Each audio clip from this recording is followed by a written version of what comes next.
Jadi kalau hajatmu pengen kabul, kamu pengen duit, kamu pengen rumah, mintanya ke siapa? Ke Allah. Pakainya apa? Sholawat. Gak pakai sholawat, ditolak sama Allah.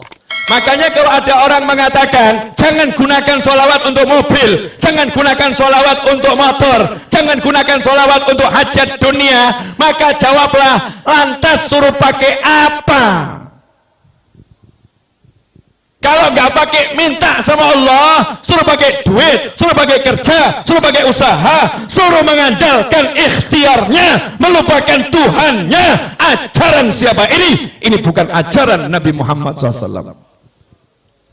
Makanya orang yang nggak punya duit kalau udah kenal Allah, kenal Rasulullah, nggak ada yang pesimis, optimis.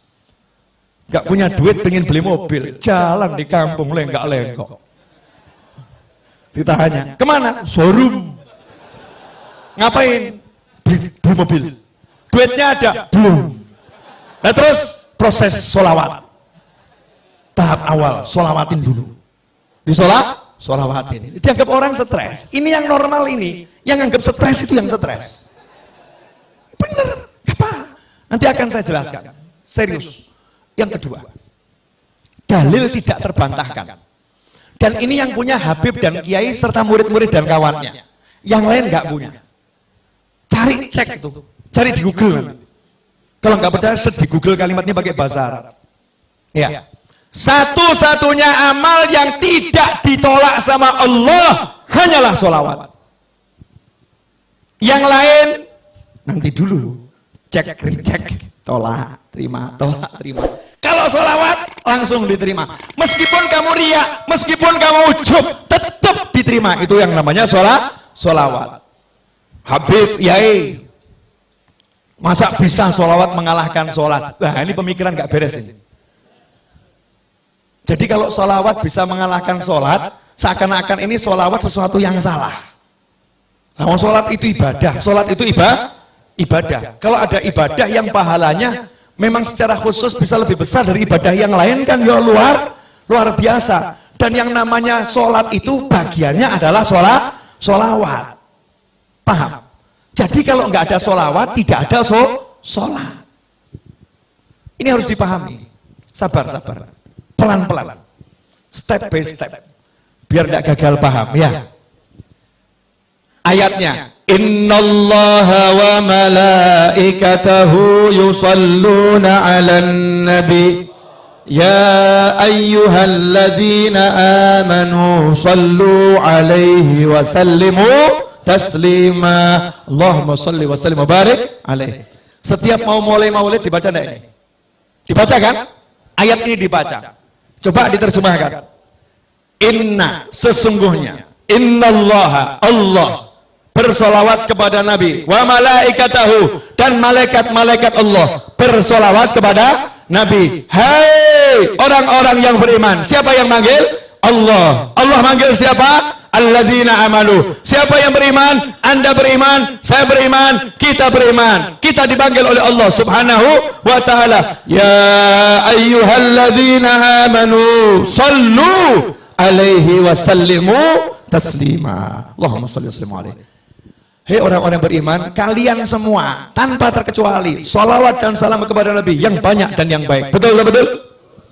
Ayat ini turun kepada sahabat. Sahabat orang yang paling paham bahasa Arab. Sahabat orang yang paling paham bahasa Arab. Makanya jangan belajar Al-Quran dari terjemahan. Gak pernah sampai nanti. Belajar Al-Quran dari ulama. Gak bisa dari terjemahan. Subhanallah. Nanya sama Nabi sahabat. Amma salam qad arafna. Kalau salam kami udah tahu ya Rasulullah caranya. Assalamualaikum. Tahu salam. Wa kaifa nusalli alaik. Tapi kalau salam, kaifa. Mas sholah sama kaifa sholah itu beda. Kalau mas sholah, apa itu sholawat? Bentuknya apa? Bentuk. Bentuk. Tapi kalau kaifa, itu bagaimana caranya bersolawat. Paham? Sahabat tidak pernah mempertanyakan bacaan sholawat. Yang ditanyakan sahabat, caranya bersolawat. Antara cara sama bacaan itu dua hal yang jauh berbeda. Sahabat nanya, kaifa nusalli alaik? Jawaban Nabi apa? Qulu, caranya kamu cukup mengucapkan Allahumma sholli ala sayyidina Muhammadin wa ala ali sayyidina Muhammad. Allahumma sholli wa sallim alaihi. Bukan bentuknya. Kalau bentuknya macam-macam. Ada sholawat Ibrahimiyah, ya. Ada sholawat yang untuk keluarga Rasulullah, ada sholawatnya sahabat, ya, ada sholawatnya tabi'in, ada sholawat Nabi yang diajarkan ulama di dalam mimpi, macam-macam. Ada sholawat yang dikarang oleh para ulama, bentuknya bebas, bebas. Caranya ini yang benar. Apa caranya? Ucapkanlah Allahumma sholli. Ya Allah, tolong kamu bersolawat. Solawat itu artinya doa. Makanya ketika sahabat diperintahkan bersolawat dalam Al-Quran, sahabat bingung. Doakan Nabi, ucapkan salam untuk Nabi, doakan Nabi. Maka sahabat nanya sama Nabi, cara doakan Nabi gimana? Karena Nabi udah dapat semuanya, gimana mendoakan? Maka sama Nabi diajarin, kamu bilang saja sama Allah, ya Allah, tolong kamu yang doakan Nabi. Allahumma sholli. Ya Allah, tolong kamu yang bersolawat sama Nabi. Ya Allah, tolong kamu yang bersolawat kepada keluarga Nabi Muhammad SAW. Dah, sekarang dicek dulu, cek pemahamannya udah nyampe belum? Yang merintah siapa? Yang dapat perintah siapa? Mukmin, betul. Allah merintah kita untuk ngapa? Solawat. Solawat kepada siapa? Kepada Nabi Muhammad SAW. Nabi ngajarin kita bagaimana? Minta saja sama Allah, Allahumma sholli, ya Allah tolong kamu sholawat sama Nabi, betul? Ya Allah tolong kamu sholawat sama Nabi. Maka Allah jawab, innallaha wa malaikatahu yusholluna ala nabi. Allah dan malaikat udah terus-terusan selalu sholawat sama Nabi. Kalian yang sholawat sama Nabi. Kita jawab lagi, ya Allah kamu saja yang sholawat sama Nabi. Allahumma sholli ala sayyidina Muhammad. Ya Allah tolong kamu saja yang sholawat sama Nabi.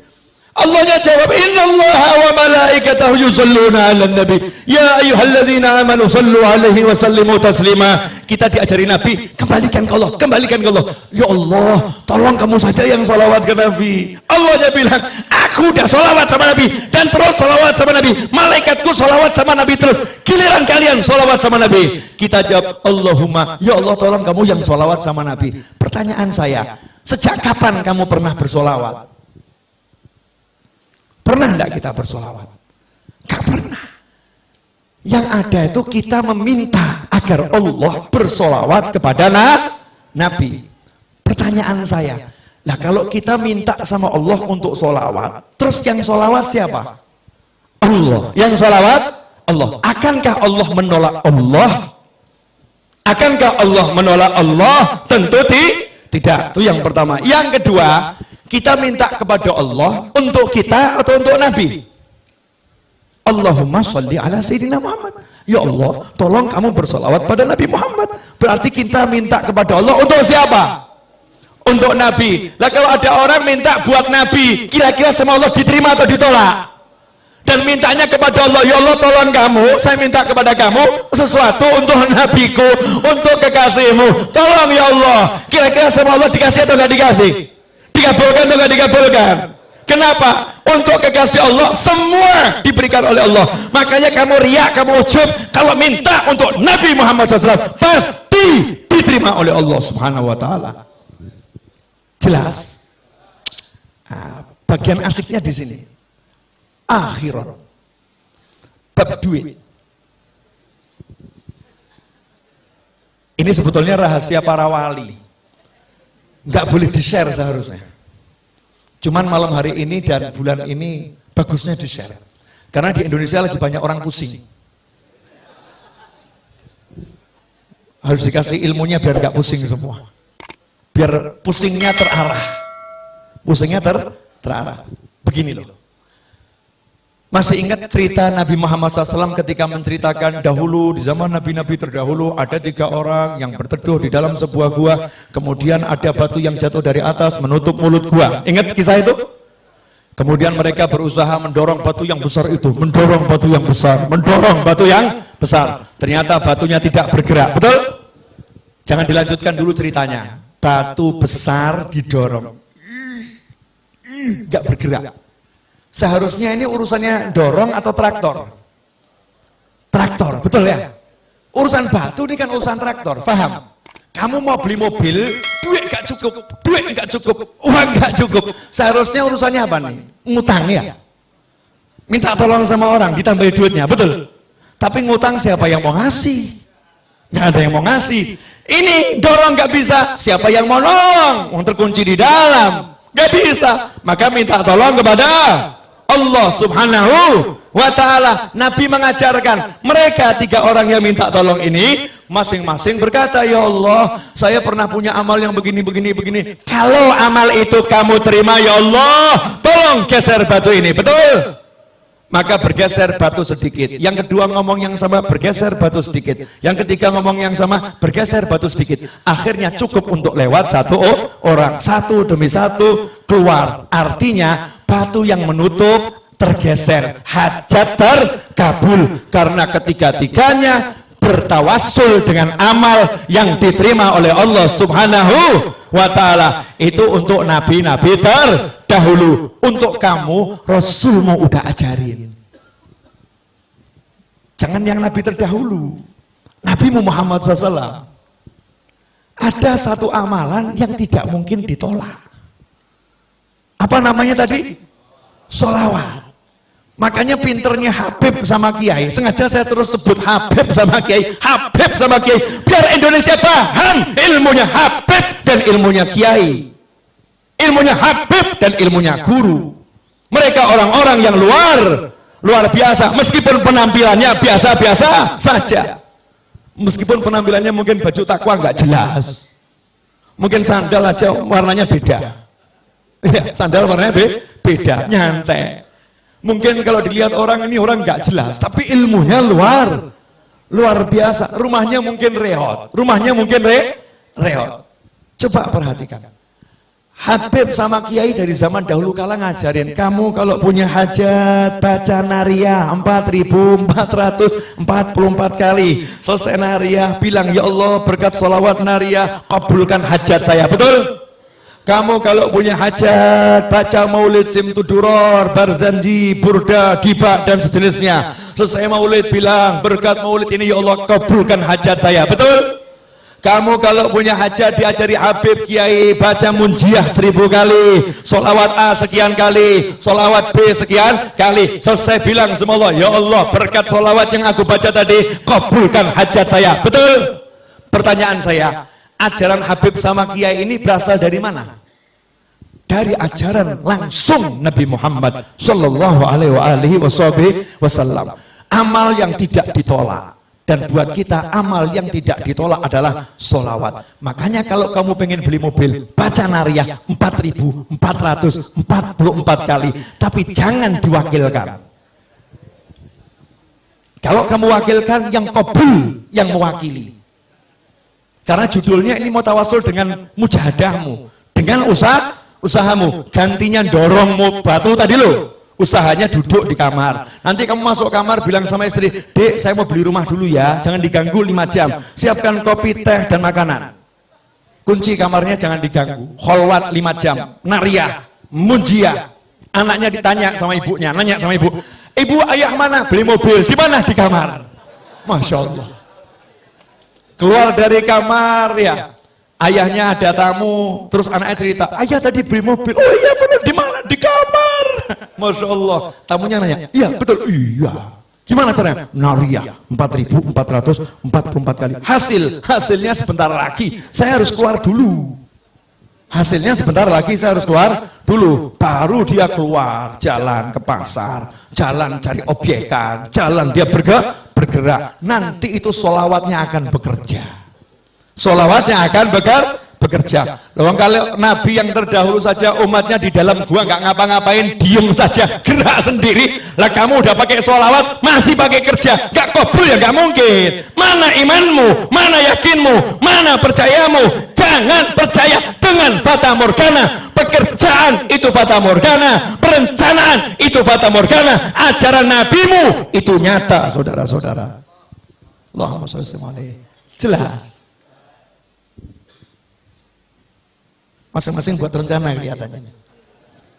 Mulai pulang mau sholawat. Mau sholawat. Mujahadah, baca sholawat. Ini kalau semua ngamalin sampai nanti sudah terwujud, komisi nggak nyampe Solo, awas.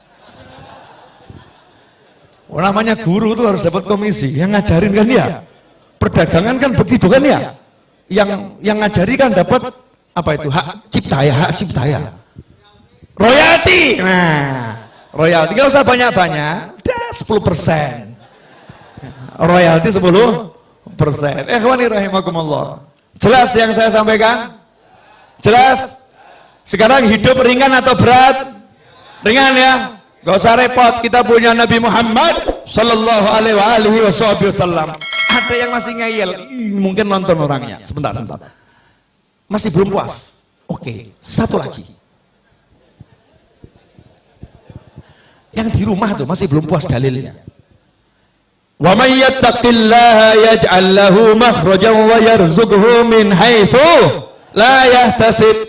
Siapa takwa kepada Allah, Allah akan selalu memberikan solusi untuk masalahnya, apapun itu masalahnya. Wa yarzuqhu min haitsu la yahtasib, dan Allah akan selalu memberinya surprise rezeki. Rezekinya surprise, rezekinya kejutan, tidak bisa difikir dari mana datangnya. Tuh muncul. Itu namanya min haitsu la yahtasib. Bahasa kerennya surprise. Itu kerennya.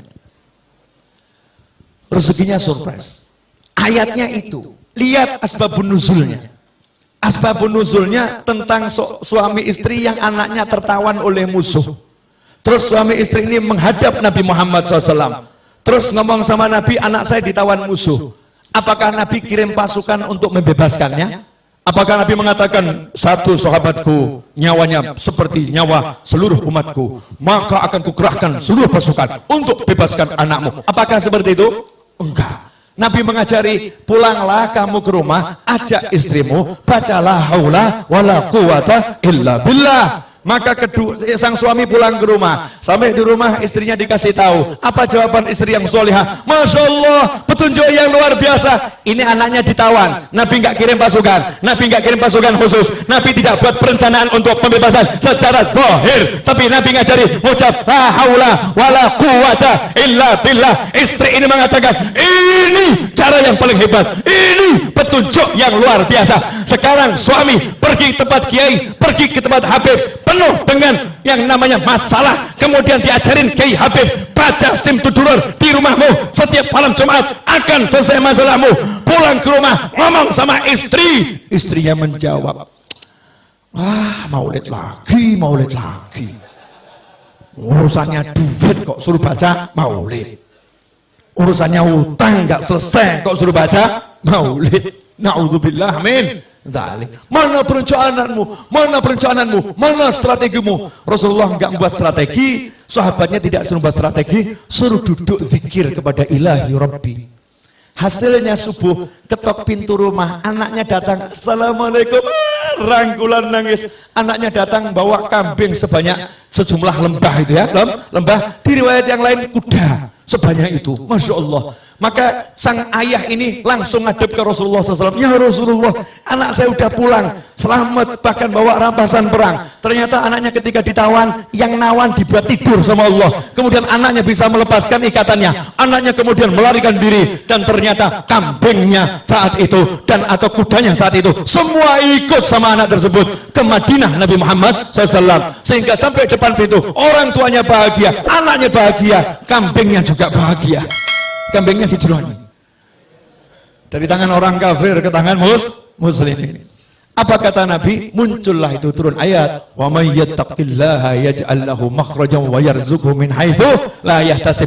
Makanya kalau kamu pengen solusi, kamu pengen rezeki, jalannya takwa, dan salah satu jalan takwa yang terbaik adalah sholawat pada Nabi Muhammad sallallahu alaihi wasallam. Makanya kalau ada orang mengatakan jangan jadikan sholawat untuk cari dunia, orang ini tidak paham ilmunya Allah dan Nabi Muhammad SAW. Justru kalau kamu butuh dunia, pakailah akhiratmu.